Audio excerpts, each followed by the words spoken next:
2 Tessalonicenses, capítulo 3, versículos 4 e 5.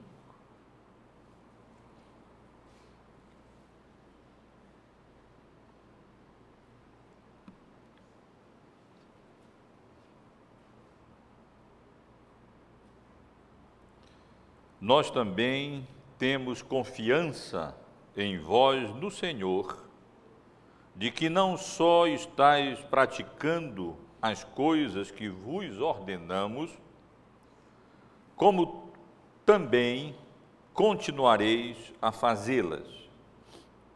Ora, o Senhor conduza o vosso coração ao amor de Deus e à constância de Cristo. Meus irmãos, aqui e ali nós encontramos pessoas que parecem ter uma visão romântica acerca da igreja, acerca daquilo que é a igreja. Aqui e ali nos deparamos com pessoas que imaginam que a igreja de Cristo é um paraíso aqui na terra. Há aspectos em que isso é genuíno, isso é verdadeiro. Pela misericórdia e graça de Deus, desfrutamos nesta vida já da nova vida em Cristo e de realidades espirituais que só poderemos desfrutar plenamente, cabalmente na glória. Mas pela graça e misericórdia de Deus, alcançamos vislumbres e desfrutamos de bênçãos espirituais já durante a nossa peregrinação aqui nessa vida, nesse mundo. A comunhão dos santos é uma das bênçãos e dos privilégios que nós desfrutamos em Cristo. No credo apostólico, nós professamos que cremos na comunhão dos santos. É um item de fé nossa. Mas, meus irmãos e irmãs, qualquer pessoa que leia a Bíblia e que tenha um conhecimento ainda que superficial da palavra de Deus, logo perceberá que essa ideia não tem fundamento nas Escrituras. A igreja não é um paraíso, não. Eu lembro que quando comecei os estudos que estamos realizando sobre a família, procurei estabelecer algumas pressuposições para orientarem os nossos estudos e chamei a atenção dos irmãos para o fato de que a família também não é um paraíso. E a razão pela qual a família cristã não é um paraíso é que ela é composta de pecadores. Pecadores vivem nela. E a mesma razão pela qual a igreja também não é um paraíso. A igreja é composta de pecadores, remidos no sangue de Cristo, é verdade, lavados no sangue do Cordeiro, feitos novas criaturas pela misericórdia e pela graça de Deus, através da ação do Espírito e da palavra, mas pecadores, ainda neste processo de santificação que é genuíno, é verdadeiro. Sem santificação ninguém verá o Senhor, mas que só se completará, só se consumará na glória.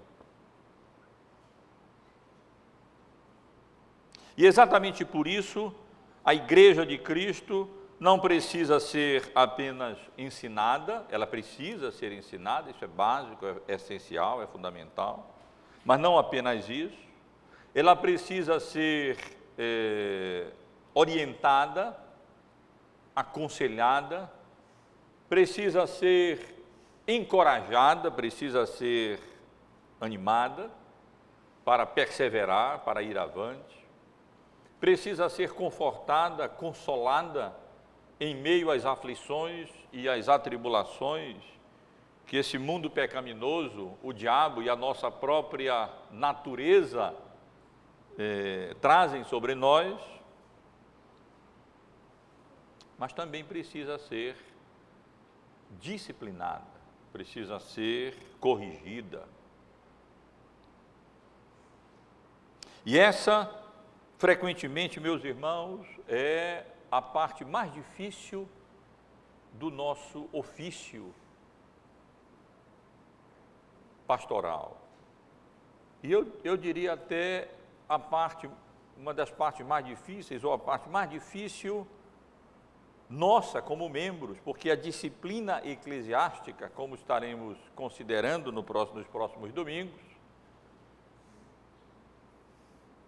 não cabe apenas aos oficiais da igreja, mas é exercida pelos membros da igreja, de um modo geral. E a porção que é introduzida, vamos dizer assim, pelos versículos que nós acabamos de ler, aborda exatamente esse tema tão difícil para a vida da igreja, mas tão necessário também, a questão da necessidade do exercício da disciplina eclesiástica. Os irmãos certamente sabem que na concepção reformada, no conceito reformado, uma das marcas da verdadeira igreja, da igreja genuína, é exatamente o exercício legítimo da disciplina eclesiástica. Em primeiro lugar vem o ensino verdadeiro da palavra de Deus, a pregação genuína das Escrituras,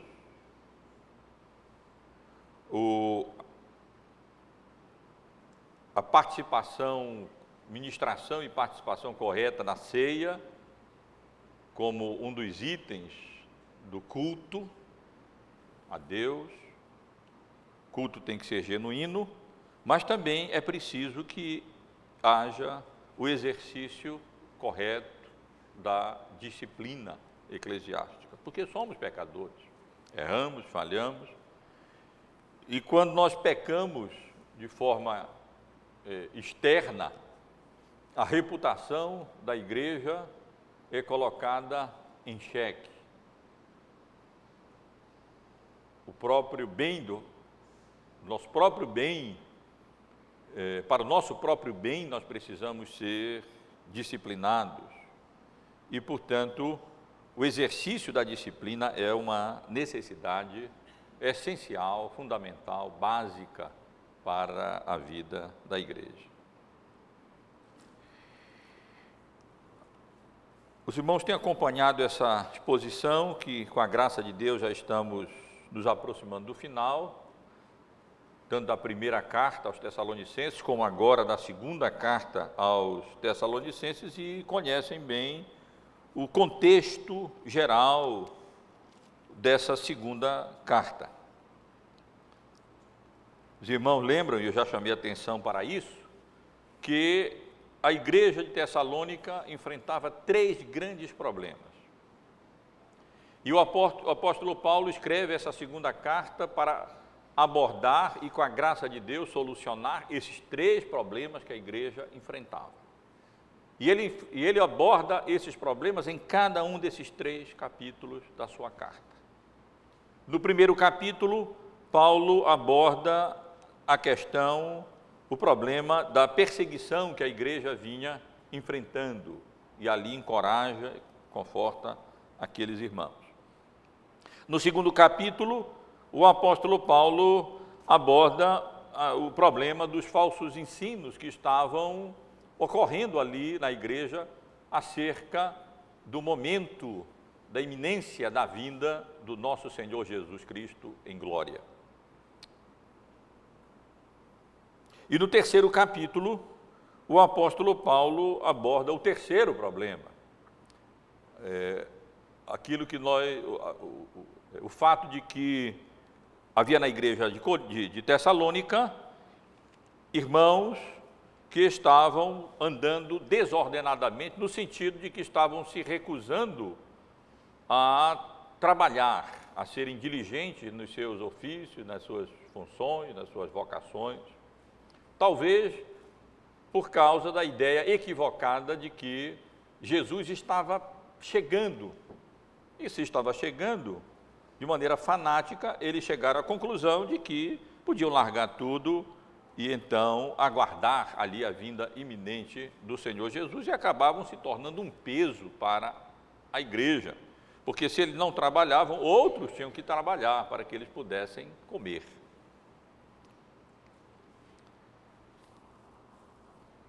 Portanto, 3 grupos, estavam causando problemas na igreja de Tessalônica: os perseguidores, os falsos mestres e aquilo que podemos chamar de os desordenados ou os ociosos.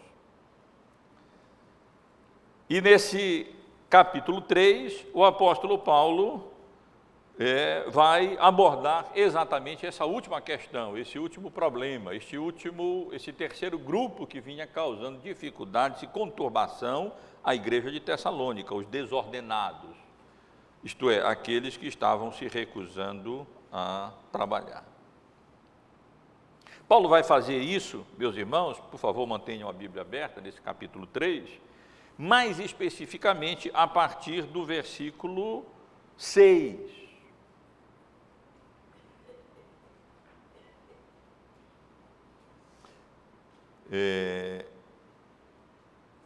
Mas, desde o verso 1 desse capítulo 3, ele, na realidade, de maneira muito sábia, vai preparando a igreja para poder abordar mais diretamente essa questão delicada, esse problema delicado, e que estava se mostrando recalcitrante e obstinado, renitente mesmo, na igreja de Tessalônica.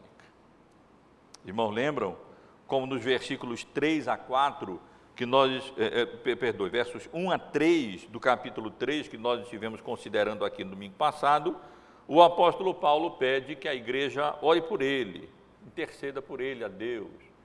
De maneira humilde, o grande apóstolo Paulo reconhece que o sucesso da pregação do Evangelho, da promoção do reino de Deus nesse mundo, depende não apenas da inspiração apostólica, ou da qualificação, da capacitação, da pregação do apóstolo Paulo, mas também da intercessão da igreja, da oração da igreja.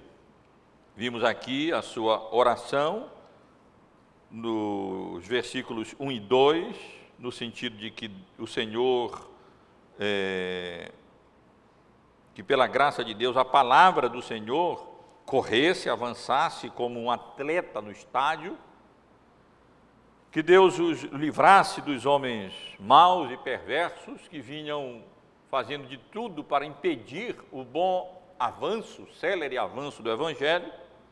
E vimos também como o apóstolo Paulo orava tendo algumas convicções. No versículo 3, a convicção de que o Senhor é fiel e de que ele guardaria tanto os membros da igreja de Tessalônica como Paulo e os seus colegas evangelística da ação diabólica, da ação do maligno, e a palavra de Deus finalmente prosperaria, alcançaria o alvo proposto e o reino de Deus avançaria.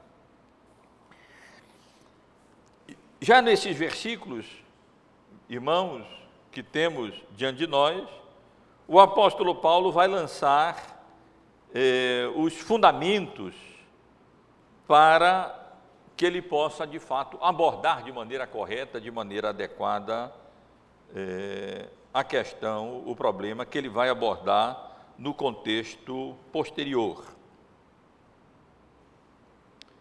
Nós ainda vamos considerar essa passagem a partir do versículo 6, mas o grande problema tratado aqui, como eu disse, é a renitência, a obstinação de alguns irmãos que andavam desordenadamente, não trabalhando como eles deveriam fazer e como o apóstolo Paulo já havia orientado e já havia ensinado.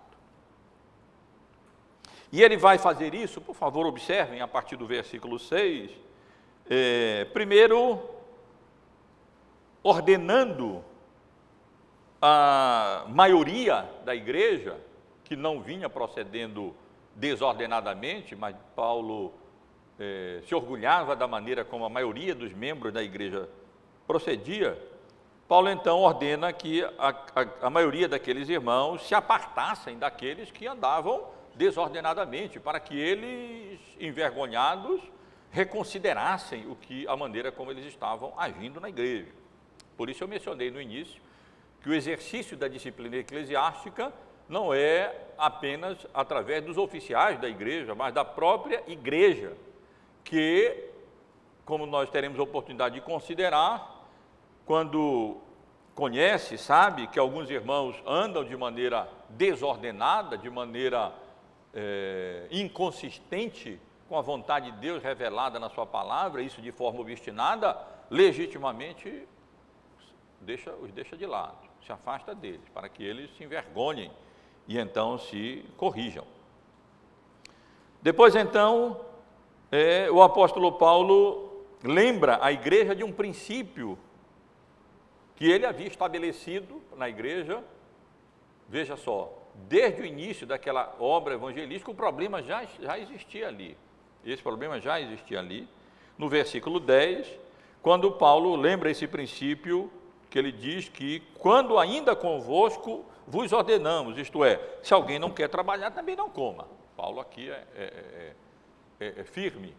Não quer trabalhar? Não. Pois então não coma. Não pode viver às custas da igreja ou de qualquer outra pessoa por causa da sua ociosidade, da maneira desordenada como eles estavam vivendo. Depois Paulo se dirige aos faltosos, nos versículos 11 a 13 dessa passagem, ordenando que eles então trabalhem.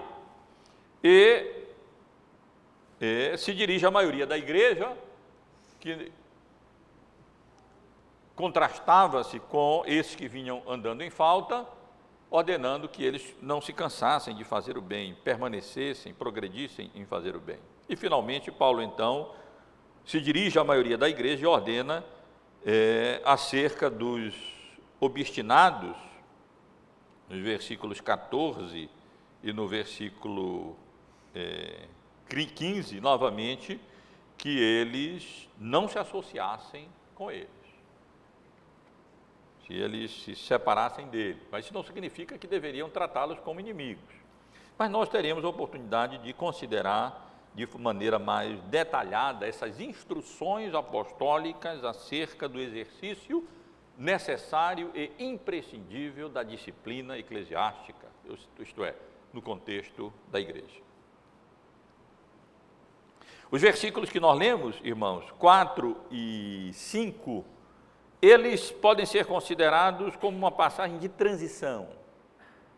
Eles estão ligados ao versículo anterior, o versículo 3, porque aqui o apóstolo Paulo também fala das suas convicções, como no versículo 4 ele falou das suas convicções, no versículo 3. No versículo 3 Paulo diz: todavia o Senhor é fiel, Ele vos confirmará e guardará do maligno. Na passagem que consideramos no domingo passado, nós temos primeiro uma oração, depois as convicções de Paulo.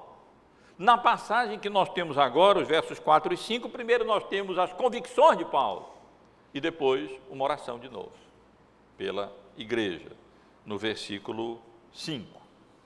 Temos aqui, portanto, essa transição. Ao mesmo tempo em que esses versos 4 e 5 estão ligados ao texto anterior, porque nele nós temos Paulo falando da sua confiança, das suas convicções no Senhor, ao mesmo tempo, esses versículos se constituem uma preparação para que ele pudesse, de maneira adequada, abordar o último problema que restava abordar e tratar, que era exatamente essa questão dos desordenados, daqueles que estavam vivendo sem trabalhar como deveriam ali na igreja de Tessalônica.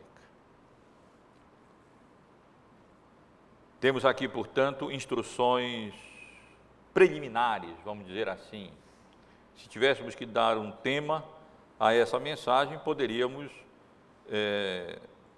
chamar de dizer que o assunto aqui tratado diz respeito à preparação para o exercício da disciplina.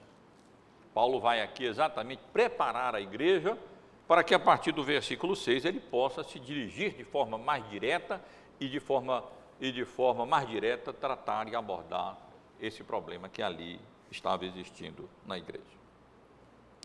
Nesses versos 6 até o verso 15, uma palavra chama a nossa atenção, porque ela aparece 5 vezes nessa passagem.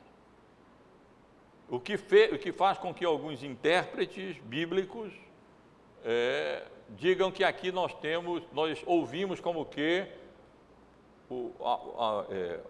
a ordem dada no exército, uma companhia militar, que o ambiente é militar. Uma palavra muito utilizada no contexto militar é frequentemente utilizada aqui. Observem, no versículo 4, Paulo diz aqui: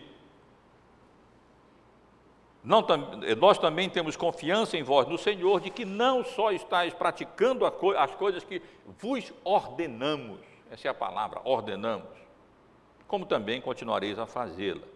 No versículo 6, nós vos ordenamos, irmãos, em nome do Senhor Jesus, que vos aparteis de todo irmão que ande desordenadamente, e não segundo a tradição que de nós recebestes.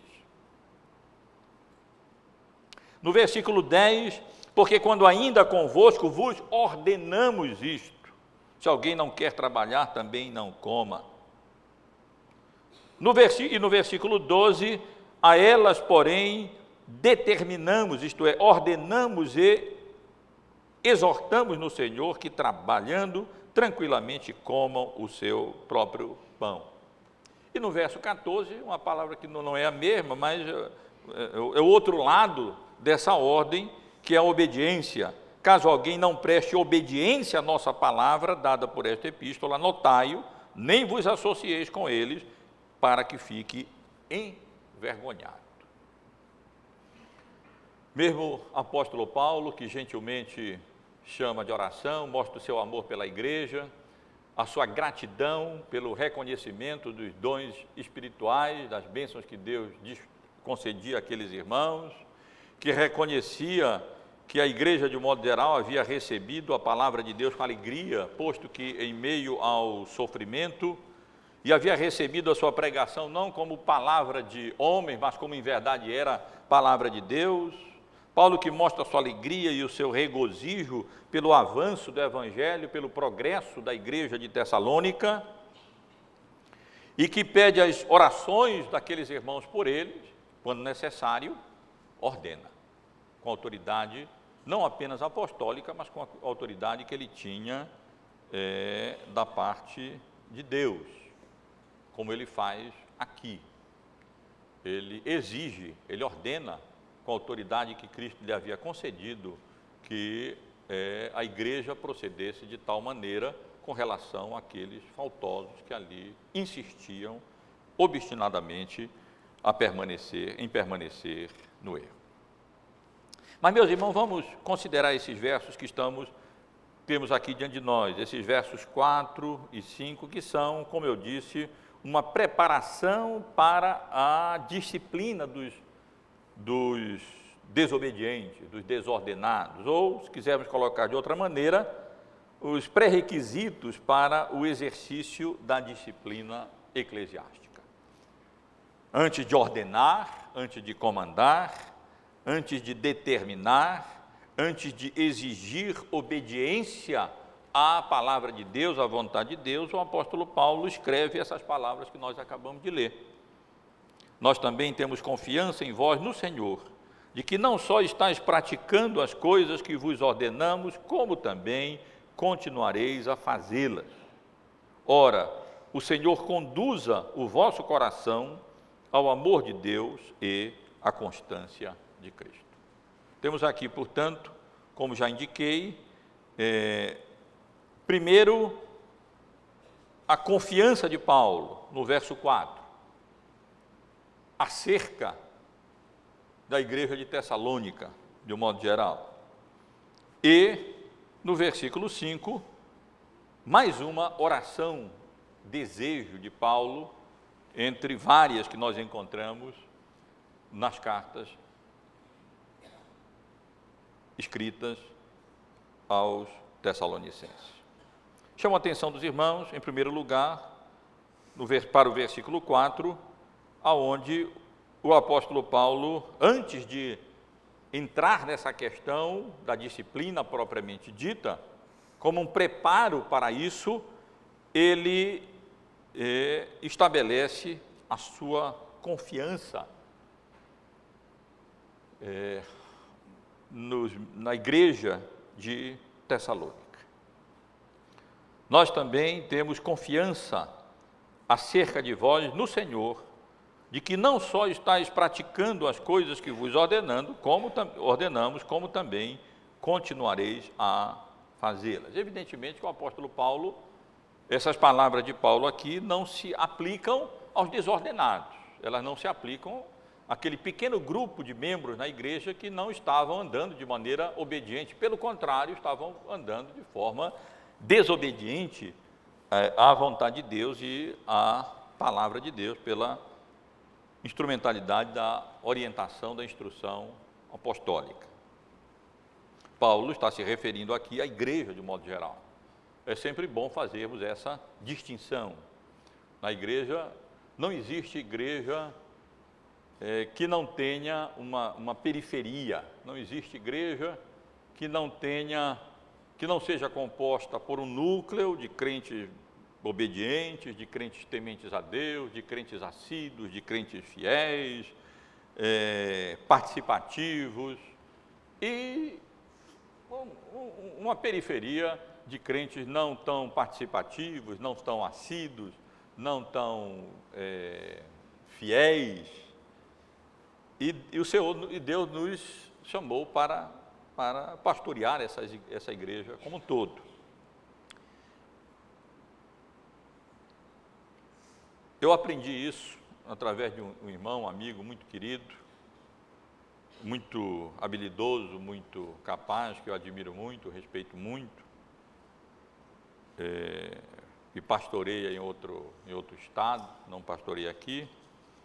E lembro que uma vez em que ele nos visitou, eu conversando e lamentando não poder contar com a mesma participação, o mesmo envolvimento, o mesmo compromisso de todos os membros, ele me abriu os olhos para dizer: Paulo, meu irmão, você entenda que a igreja sempre vai ter uma periferia.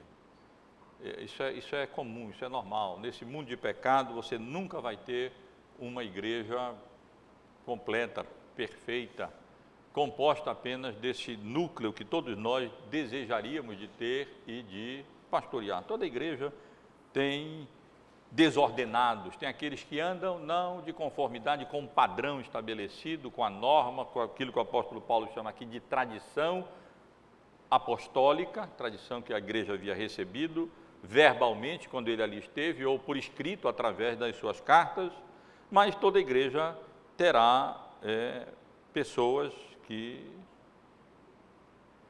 têm problema. Então, às vezes nós nos dirigimos à igreja como um todo, e às vezes temos que nos dirigir ao grupo maior da igreja, né, em contraste com esse grupo menor que normalmente, às vezes, traz problema, como acontecia na igreja de Tessalônica. E às vezes Paulo se dirige aqui a esse grupo menor, diretamente, como ele vai fazer depois aqui, quando ele ordena que aquelas pessoas então trabalhem como ele já havia admoestado, mas eles continuavam desobedecendo as instruções, as determinações apostólicas.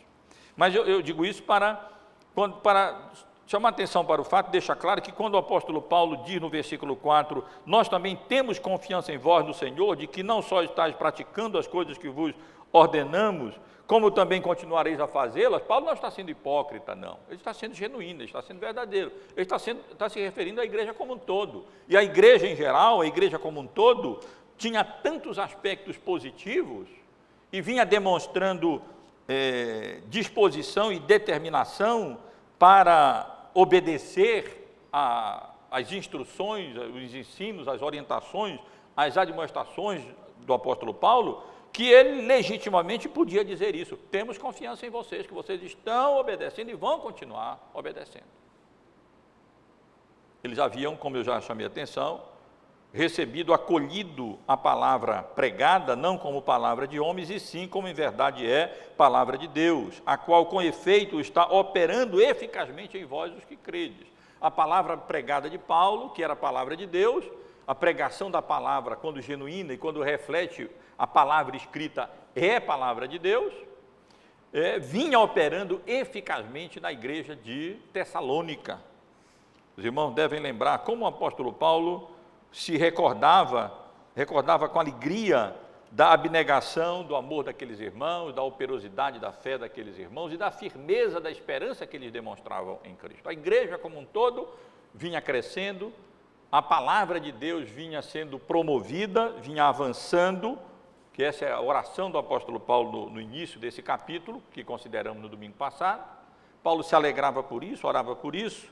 A palavra vinha ia correndo a partir de Tessalônica, pela misericórdia e pela graça de Deus, pelo testemunho daqueles irmãos, e portanto Paulo podia dizer, como ele diz aqui, que ele tinha confiança que eles não apenas estavam praticando aquilo que o apóstolo Paulo havia ensinado quando lá esteve, e continuava a ensinar através das suas cartas, como ele tinha confiança de que eles continuariam a praticar aquilo que ele continuava a ensinar, reparando assim as deficiências da fé daqueles irmãos.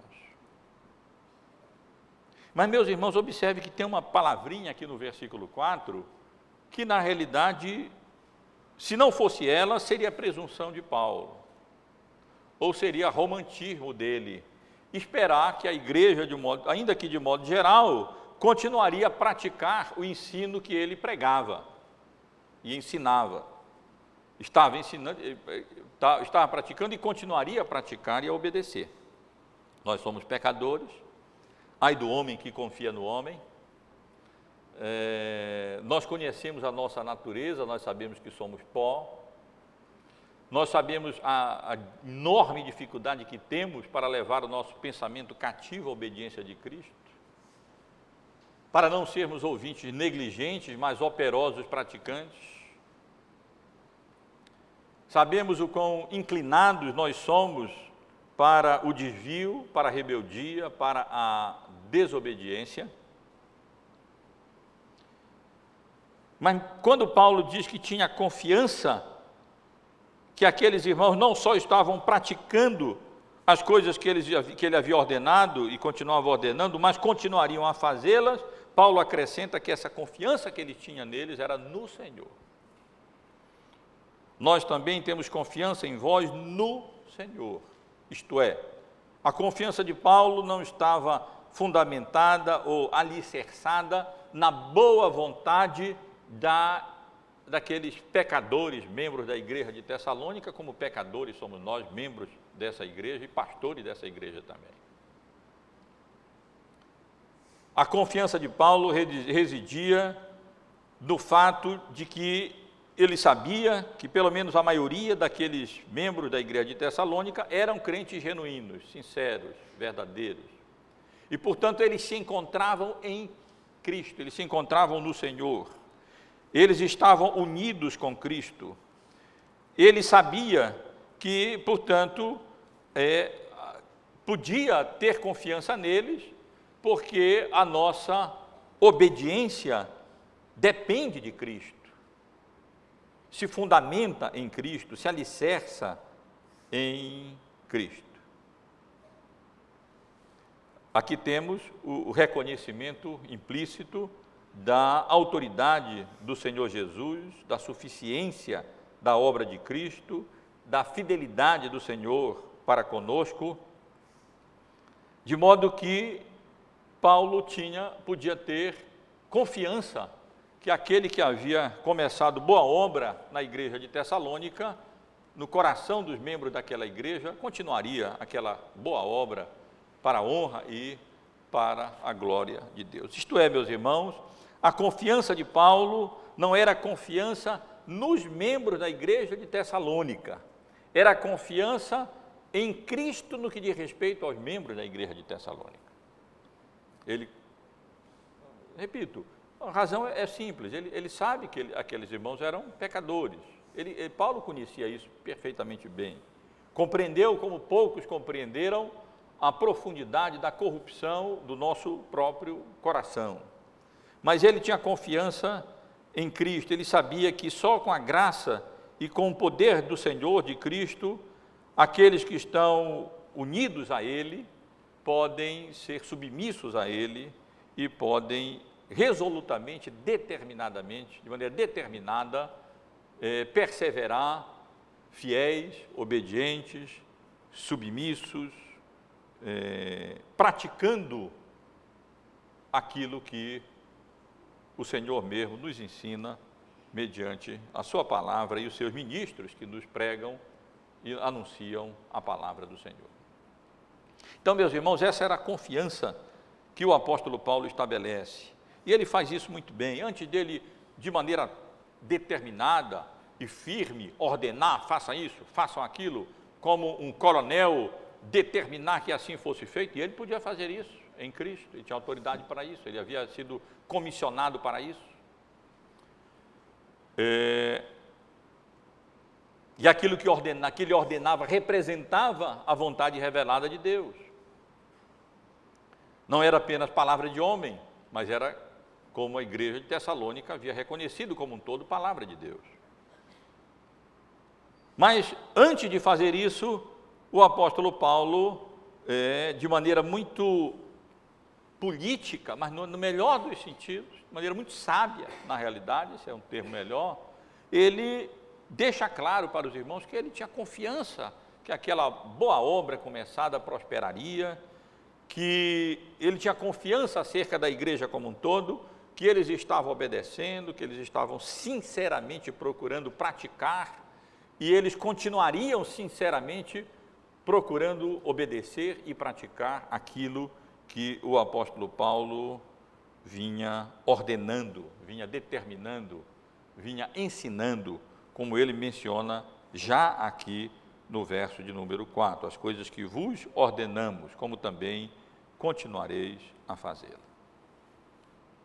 E assim, ele, estabelecendo a sua confiança na igreja de modo geral, ele prepara caminho para instruir, ordenar que alguns procedimentos fossem tomados com relação à disciplina daqueles que andavam desordenados no seio da igreja. Já no versículo 4, como indiquei, Paulo prepara caminho, agora não estabelecendo a sua confiança, como fez antes, no Senhor, mas orando. Encontramos aqui mais uma daquelas várias orações de desejos, quando o apóstolo Paulo expressa o seu desejo através de uma oração com relação àquela igreja. Verso 5, perdoe. Ora, o Senhor conduza o vosso coração ao amor de Deus e à constância de Cristo. Esse é o conteúdo da oração de Paulo aqui no versículo 5, também preparando o caminho para as instruções acerca do exercício necessário da disciplina. A oração é no sentido que Cristo, Senhor, a referência é a Cristo, que Cristo, como que guiando um barco, um navio, ele conduzisse o coração dos membros da igreja de Tessalônica, guiasse, dirigisse o coração do membro daqueles irmãos. Paulo sabia perfeitamente bem que Deus dirige o coração do homem, que ele tem poder para, como várias vezes temos chamado a atenção dos irmãos, operar em nós não apenas o querer, como também o realizar, o querer e o realizar. Deus, graciosa e misericordiosamente, tem um poder para, mediante a sua palavra, suas instruções, a pregação do Evangelho, mover o nosso coração, guiar o nosso coração como timoneiro de um navio. Paulo utiliza uma palavra aqui que não é muito frequente, não é muito comum no Novo Testamento. Até onde vi, ela só aparece 3 vezes, pelo apóstolo Paulo só é usada 2 vezes aqui, e a outra vez que ele utiliza é na sua primeira carta aos Tessalonicenses, no capítulo 3, no versículo 11, quando ele utiliza a palavra agora no sentido literal, assim, mais físico mesmo, dizendo: ora, o nosso Deus e Pai e Jesus nosso Senhor dirijam-nos o caminho até vós. Paulo queria tanto revisitar a igreja de Tessalônica. Os irmãos sabem como ele saiu de lá por causa da perseguição, de maneira apressada, e como ele desejava retornar à igreja, mas não tinha conseguido, não tinha podido, mas ele orava a Deus e ao Senhor Jesus que ele, de alguma maneira, tomassem o leme da sua vida, o barquinho lá da vida de Paulo, do ministério de Paulo, e conduzisse de volta a Tessalônica. E essa é a ideia e o sentido com que nós devemos entender a oração de Paulo aqui no capítulo 3, no versículo 5 da sua segunda carta. Nesse mesmo tipo de oração: ora, o Senhor conduza, não fisicamente de volta num barco, numa viagem até Tessalônica, mas que Deus, o Deus que inclina o coração, o Deus que opera em nós o querer e o realizar, conduzisse o coração daqueles irmãos, membros de Tessalônica, ao amor de Deus e à constância de Cristo. Meus irmãos, essas são expressões, o amor de Deus e a constância de Cristo, que quando nós encontramos na Bíblia, qualquer intérprete tem que tomar uma decisão. De forma técnica, isso é o que as expressões que nós encontramos aqui são genitivos, que sempre nós temos que decidir se são genitivos objetivos ou subjetivos. Deixa eu explicar o que eu estou querendo dizer. Quando nós encontramos uma expressão, o amor de Deus, nós podemos entendê-la de 2 maneiras. Ou Deus é o sujeito desse amor, ou Deus é o objeto deste amor. Quando nós lemos uma expressão como essa, o amor de Deus, a referência pode ser ao amor que Deus tem, Deus é amor, Deus ama, ou ao nosso amor por Deus, o amor de Deus que Deus coloca no nosso coração. A mesma coisa diz respeito à expressão constância de Cristo. A referência é a constância que Cristo demonstrou na sua vida, a sua perseverança, a sua firmeza em toda a sua obra, ou a constância que vem de Cristo, a constância cristã, a constância que os crentes devem ter, a semelhança da constância que Cristo demonstrou. Às vezes a referência é a Cristo como sujeito do amor ou da constância, às vezes é como objeto do nosso amor por Ele ou da nossa constância, que vem de Cristo. Mas alguns intérpretes sugerem que em passagens como essa, na realidade, quando o apóstolo Paulo escreveu, ele quis se referir de maneira abstrata, de maneira mais genérica, mais ampla, as 2 coisas em geral. Isto é, ao amor de Deus e, ao mesmo tempo, ao amor que nós temos por Deus e que procede de Deus, porque nós amamos porque Ele nos amou primeiro. Deus nos qualifica, nos capacita a amar. E a mesma coisa com relação à constância de Cristo. Temos a possibilidade de perseverar, de ser firmes, de sermos constantes. Os irmãos certamente lembram como Paulo ora nessas cartas, objetivando firmeza da igreja, confirmação da igreja, apenas porque Cristo foi firme, por causa da constância de Cristo, que foi obediente até a morte e morte de cruz, nos qualificando e nos habilitando e nos capacitando também nós a perseverarmos constantes e firmes no amor de Deus e na constância de Cristo. É bem provável, meus irmãos, que a referência aqui seja geral, isto é, tanto ao amor de Deus como um atributo divino. Deus ama, Deus nos ama, e esse amor de Deus, conforme a Bíblia revela, é soberano, é ilimitado, ele é eterno, ele é imutável, e louvado seja Deus por isso, porque a nossa salvação está enraizada no amor de Deus e não nas nossas falíveis boas obras de justiça que não jamais assegurarão a nossa salvação, porque somos pecadores e frágeis. Se alguém não compreende isso, não costuma sondar o seu próprio coração e a sua própria alma. Mas também a referência aqui é ao amor que nós devemos ter por Deus, qualificados por eles, habilitados por Ele, pelo amor de Deus. Repito, nós amamos porque Deus nos amou primeiro. É como se Paulo estivesse dizendo: meus irmãos, que Deus mesmo pegue o timão da vida de vocês, dirija o leme da vida de vocês como um barco e conduza ao amor de Cristo, ao amor de Deus e à constância de Cristo, a perseverança de Cristo, a firmeza de Cristo. Talvez os irmãos se perguntem por que Paulo, nesse contexto, se preparando para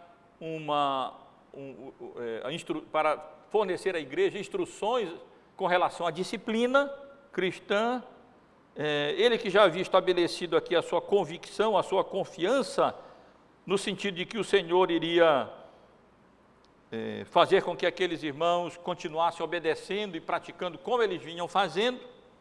Por que Paulo ora aqui que Deus conduza o coração daqueles irmãos à obediência de Cristo?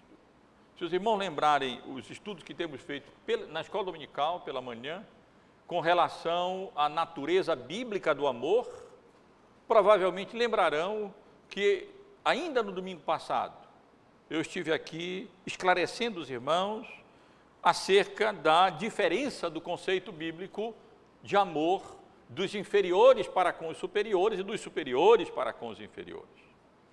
O amor dos superiores para com os inferiores, como é o caso do amor dos pais para com os filhos, e como é o caso do amor de Deus para conosco, implica em abnegação, implica em doação. Deus amou o mundo de tal maneira, tanto que deu o seu Filho unigênito, que entregou o seu Filho unigênito à morte, para que todo aquele que para aquele que nele creia, não pereça, mas tenha a vida eterna.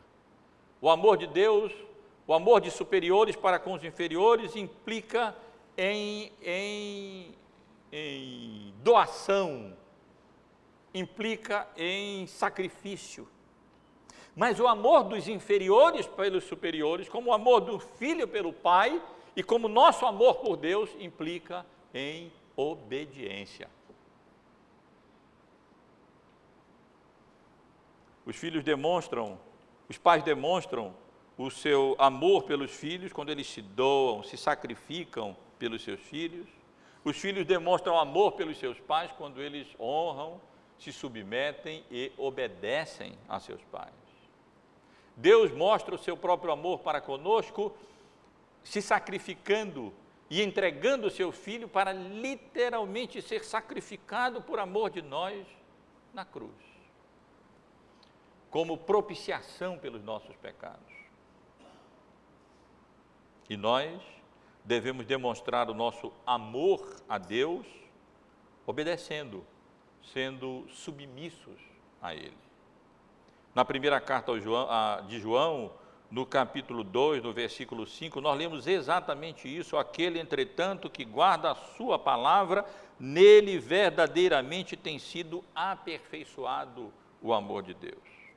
E no capítulo 5, no versículo 3, ele é ainda mais direto quando ele diz: porque este é o amor de Deus, que guardemos os seus mandamentos.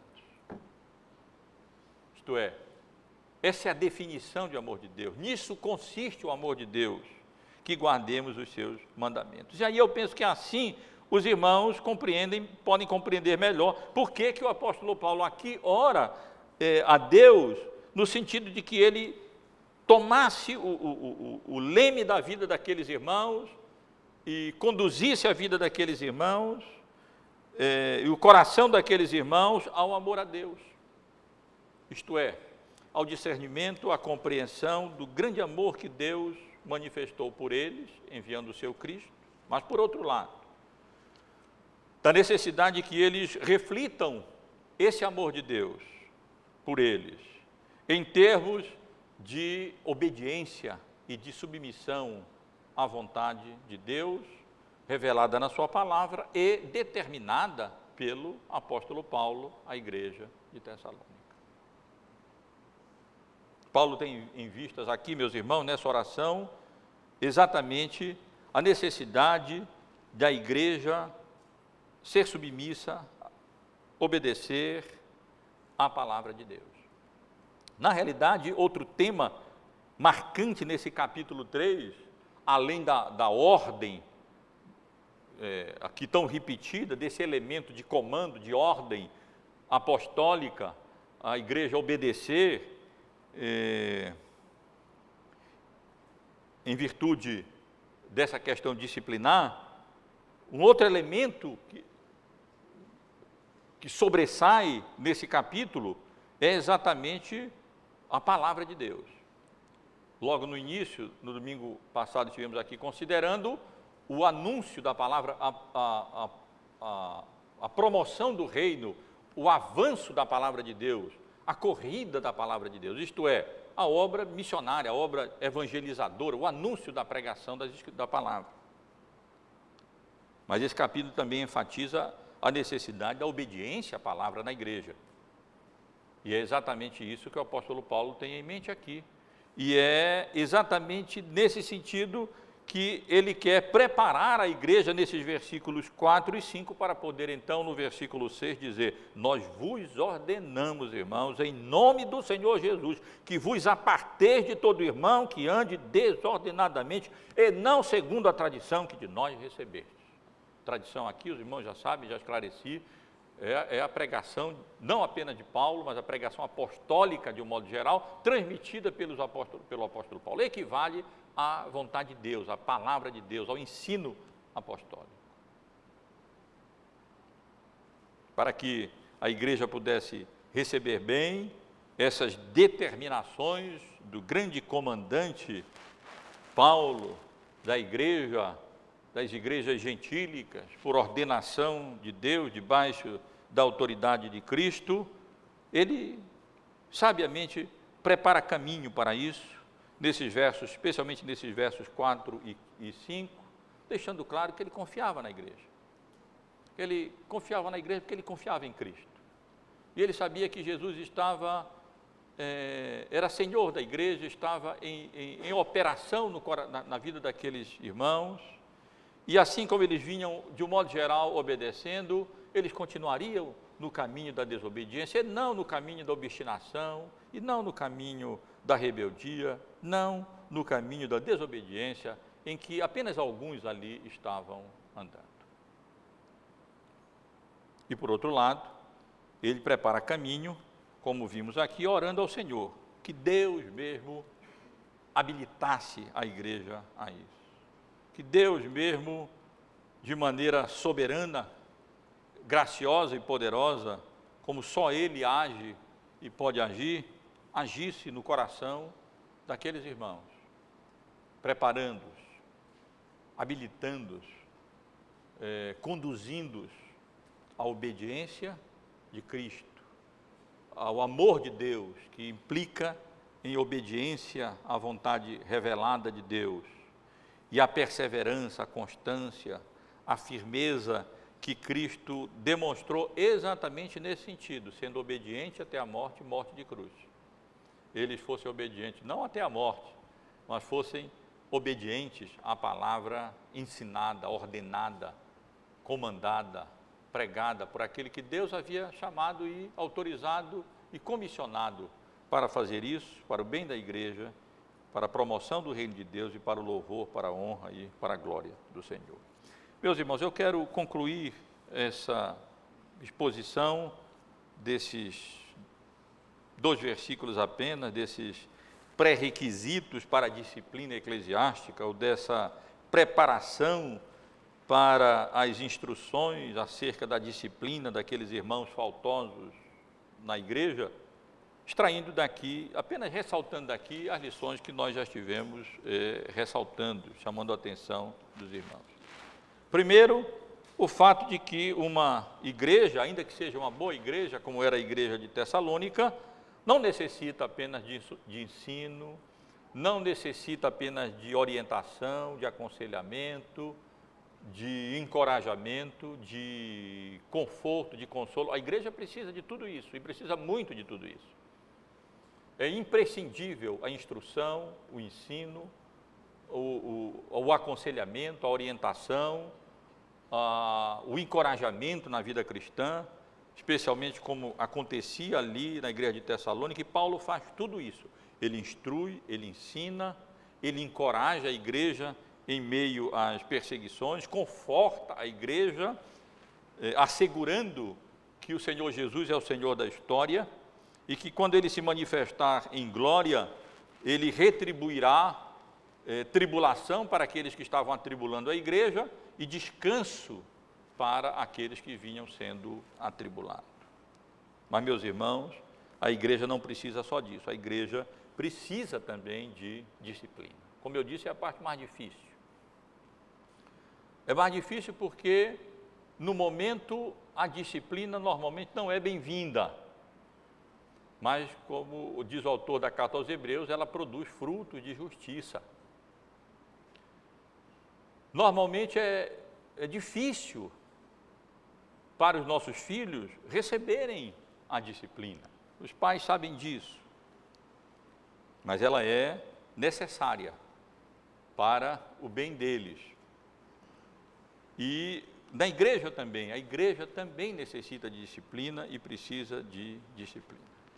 Quando há, especialmente irmãos ou irmãs faltosos, que apesar das instruções, das orientações, dos ensinos, de forma obstinada continua no erro, como estava acontecendo com relação a esses irmãos ali na igreja de Tessalônica, é preciso decretar, é preciso determinar, é preciso ordenar, é preciso fazer cumprir. E só se faz cumprir quando a responsabilidade é imposta através do exercício da disciplina.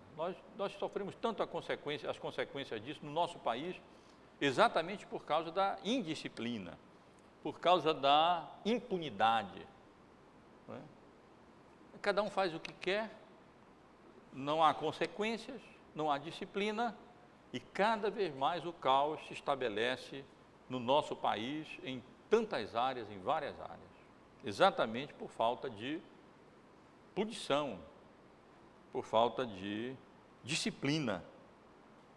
Deus estabeleceu autoridades civis com esse propósito, com esse fim, concedeu a elas o poder da espada, o poder da força, para punir os maus e recompensar os bons.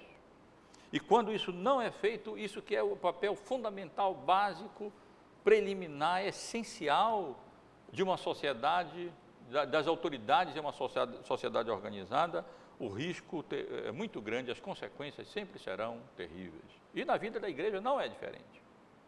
Na vida da família não é diferente. Na vida da escola não é diferente. E na vida da igreja também é necessário também o exercício da disciplina. A disciplina eclesiástica visa a purificação da igreja, visa a glória de Cristo e visa o bem do faltoso.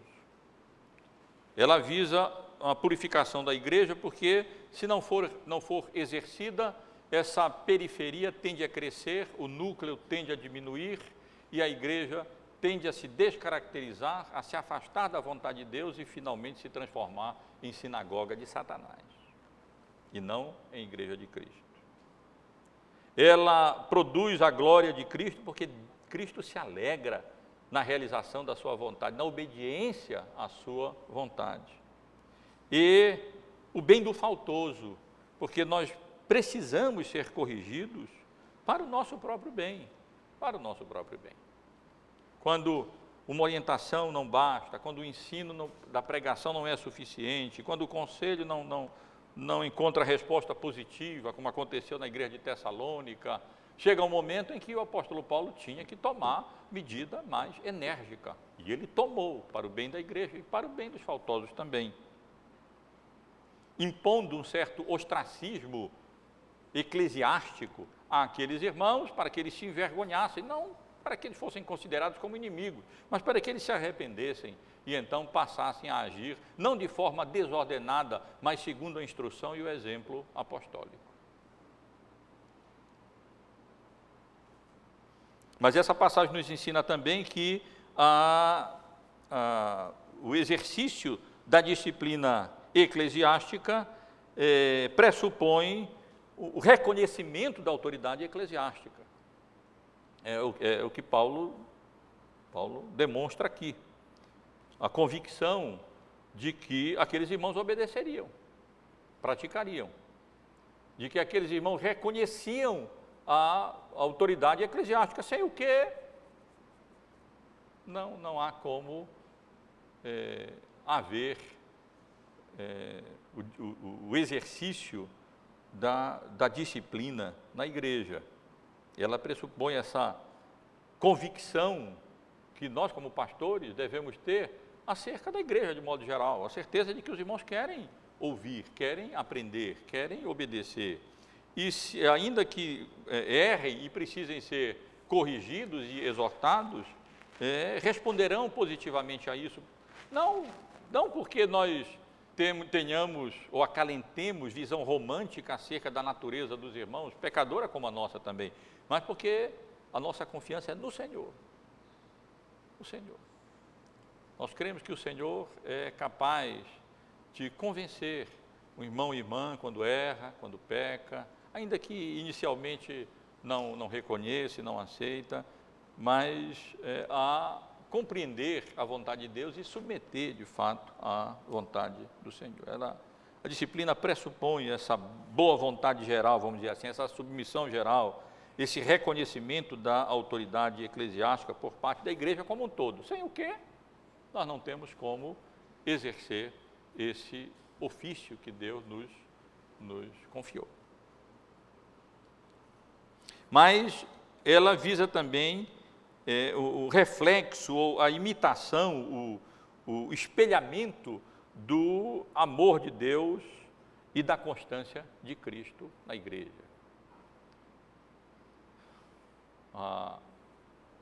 O fato de que a igreja vai refletir esse amor de Cristo. Nós amamos porque Deus nos amou primeiro. E porque Deus nos ama e demonstrou cabalmente, finalmente, o seu amor, entregando o seu Filho para morrer por nós, nós vamos refletir esse amor de Cristo, por nossa vez, sendo submissos a Ele, à sua palavra e ao seu ensino, e então espelharemos a constância de Cristo, que foi obediente até a morte, e morte de cruz, sendo nós também obedientes à vontade de Deus revelada na sua palavra. Finalmente, meus irmãos, eu chamo a atenção para o fundamento da disciplina eclesiástica e o fundamento, em particular, da confiança do apóstolo Paulo. Não é humano, ele não é utópico, não é romântico. Quando Paulo diz, como diz no verso 4, temos confiança em vós no Senhor, de que não só estáis praticando as coisas que vos ordenamos, como também continuareis a fazê-lo. Não pensem que Paulo está sendo romântico utópico, ele está sendo realista. Ele sabe que aquele que começou boa obra no coração daqueles irmãos, ele vai completá-la até o dia de Cristo Jesus. Ele sabe que ele não vai abandonar. Ele sabe que a sua confiança está bem fundamentada, bem alicerçada, não em alguma visão romântica com relação à natureza dos membros da igreja de Tessalônica, que ele sabe que é pecaminosa como é a natureza humana, e naturalmente não predisposta à obediência e à prática da vontade de Deus. Nós conhecemos a nossa natureza e sabemos que somos assim.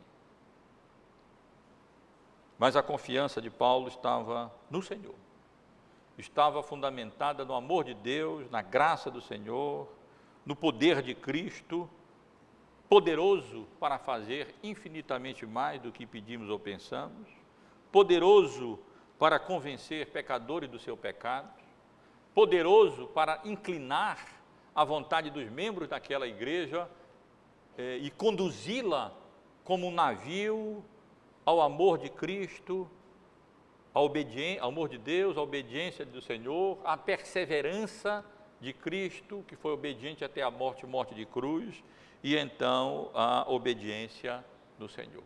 Paulo tinha essa convicção acerca da igreja como um todo. Era a igreja de Cristo, estavam unidos a Cristo, eles estavam no Senhor, eles não se deixavam dirigir pelas suas próprias ideias e filosofias e pensamentos, eles tinham que levar seu pensamento cativo à palavra de Deus, à obediência do Senhor, através das instruções, das determinações apostólicas, e Paulo tinha essa confiança, e essa sua confiança estava fundamentada no fato de que era a igreja de Cristo, que Cristo amava, estava debaixo da graça do Senhor, e Cristo tinha poder para finalmente convencer aqueles ociosos da igreja de Tessalônica a pegar na linha e trabalhar, ou na enxada, ou alguma coisa, e então passarem a se portar de maneira útil e não desordenada, como eles insistiam em se portar, apesar das determinações orais, pessoais de Paulo, quando ali esteve, apesar das instruções que Paulo já havia dado na sua carta. Os irmãos devem lembrar que o apóstolo Paulo já havia tratado desse problema na sua primeira carta, no capítulo 4 da primeira carta aos Tessalonicenses, no versículos 10, no versículo 11, o apóstolo Paulo diz assim: contudo vos exortamos, irmãos, a progredirdes cada vez mais e a diligenciardes por viver vida tranquila, cuidar do que é vosso, trabalhar com as próprias mãos, como vos ordenamos, de modo que vos portais com dignidade para com os que são de fora e de nada venhais a precisar. E apesar da obstinação daqueles desordenados, da dureza do coração deles, da insistência em continuar no erro e em se revelarem rebeldes à vontade de Deus, Paulo tinha forte esperança de que o amor de Cristo os constrangesse, e de Deus os constrangesse, e a constância de Cristo os movesse a finalmente responderem positivamente à vontade de Deus revelada por Ele, e eles, ainda que, se necessário, através da disciplina que Ele vai orientar, e eles finalmente pudessem ser abençoados pela obediência à vontade de Deus e por levarem sua vida, seus pensamentos cativos à obediência do Senhor. Meus irmãos, que Deus nos abençoe, Deus seja gracioso. Ninguém escolhe pregar uma mensagem como essa, viu? Sobre disciplina. Eu jamais escolheria dois versículos desses para pregar. Mas quando nós pregamos expositivamente, o bom é que nós temos que abordar cada passagem bíblica e tratar de cada uma delas. E pela graça de Deus, compreender a vontade de Deus e sermos preparados e instruídos de antemão acerca de como devemos proceder na casa de Deus, que é coluna e baluarte da verdade, inclusive nessas questões relacionadas à disciplina, como Paulo faz aqui, nos dando exemplo e ensino acerca de como devemos proceder na casa de Deus também com relação a esse assunto. Que Deus seja gracioso para conosco e nos dê, especialmente a nós, ministros, pastores, a quem de forma mais particular foi confiada também o exercício da disciplina, confiança nos irmãos, no Senhor, de que os irmãos estão praticando as coisas que estamos ordenando, ensinando, pregando, não por nós próprios, mas debaixo da graça, da autorização, da própria palavra daquele que nos chamou e nos comissionou para isso. E a nossa oração é a oração de Paulo, que o Senhor conduza o coração dos irmãos ao amor de Deus e à constância de